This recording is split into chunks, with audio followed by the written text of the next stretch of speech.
रतन टाटा जी जो हमारे भारत रत्न भी हैं वो नहीं रहे हमारे बीच में। आपको क्या लगता है उनके जाने के बाद क्या उनके स्टॉक की वैल्यू वैसी ही रहने वाली है? नहीं बिल्कुल नहीं, बिल्कुल वैसी ही रहने वाली बिल्कुल है, वैसी कोई ही रहे, फर्क नहीं कोई पड़ेगा। फर्क नहीं पड़ेगा। देखिए, ये जो कंपनीज होती हैं ना, ये सब प्रोफेशनली मैनेज्ड होती हैं। ये कोई ऐसा नहीं है कि रतन टाटा जी वहाँ रोज बैठ के अपना बही खाता कुछ लिख रहे थे। They have a team of people who are running the show.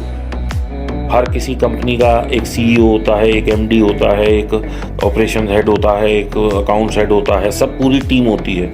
जो मैनेजमेंट में लोग बैठे होते हैं वो सिर्फ एक सुपरविजन देते हैं। अब टाटा के अंदर 32 से 65 कितनी कंपनी आती हैं, शायद 50 एक कंपनी है, छोटी बड़ी सब मिला के। तो आप क्या सोचते हो रतन टाटा जी हर एक को बैठ के देख रहे थे? आज मुकेश अंबानी जी जो हैं, उनका एक विजन है। He is a visionary person. Tata ji was a visionary person. उन्होंने कहा हम स्टील बनाएंगे, या उनके वो तो ग्रैंडफादर ने कहा। अब इन्होंने कहा हम कार बनाएंगे nano.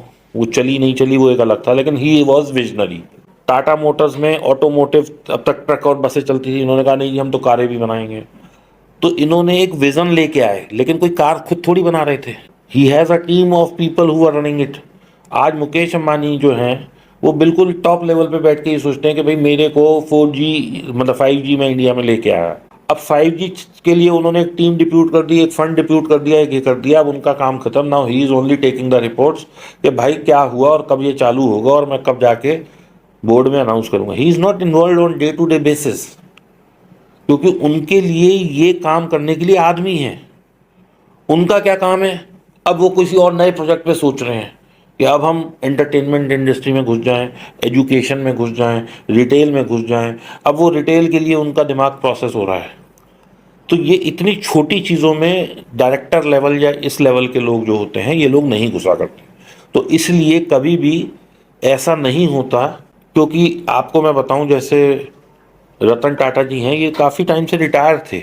He took a retirement and he was on taking मतलब at home for last almost 3-4 years। ठीक है ना? बट उनके पास क्योंकि टाटा के शेयर्स हैं, तो he was always on the board, but he was not actively taking decisions. Bill Gates, he has taken a retirement from Microsoft. Narayana Murthy, he has taken a retirement from Infosys long back. Okay. But उनकी ownership है। अब रतन जितने भी लोग थे जिन्होंने Infosys start की थी, मेरे ख्याल से उसमें से आधे से ज़्यादा लोग तो छोड़ चुके हैं। उनके पास शेयर होल्डिंग है, लेकिन they are not active on the board now. वो बोर्ड पीछे नया आ बैठे गया। हैं, बोर्ड नया है। बोर्ड नया आ L&T जैसे कंपनी है, that is purely professionally manage, उसमें मालिक कौन है पता ही नहीं है किसी को। गया। ओके।